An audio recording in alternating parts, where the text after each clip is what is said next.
Well, I just read one of the craziest comics I've ever read.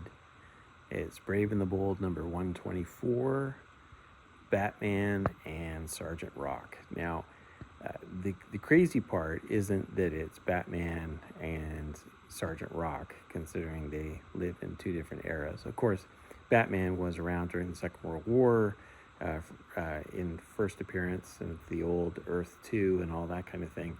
But that's not this.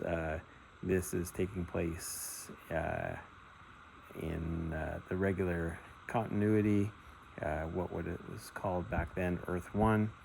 And so it's taking place well after the Second World War. Now remember, this came out in 1976, so about 30 years after the end of the war. So it's within the realm of possibility that Sergeant Rock and Batman could have interacted back then. So that's not the crazy part.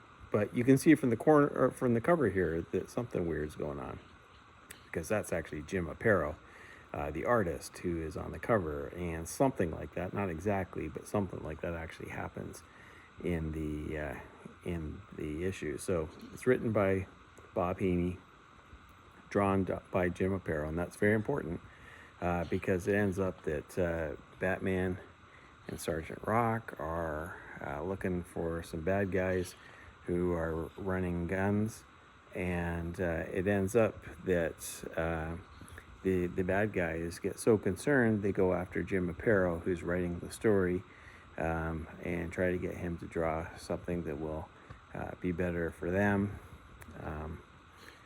How do they get out of the story to actually do that to Jim? Who knows? So Jim has to call in Bob Haney, the writer, to find out what's going on, and together they gotta write the story in such a way that Batman and Sergeant Rock can get the bad guys and not die in the process. You see here, Sergeant Rock almost gets killed, but he doesn't.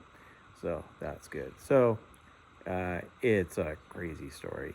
Like, they literally bring in the writer and artist to try to save the day. So anyways, it's kind of fun.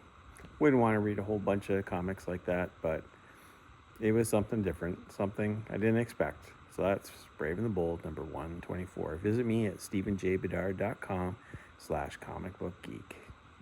Take care.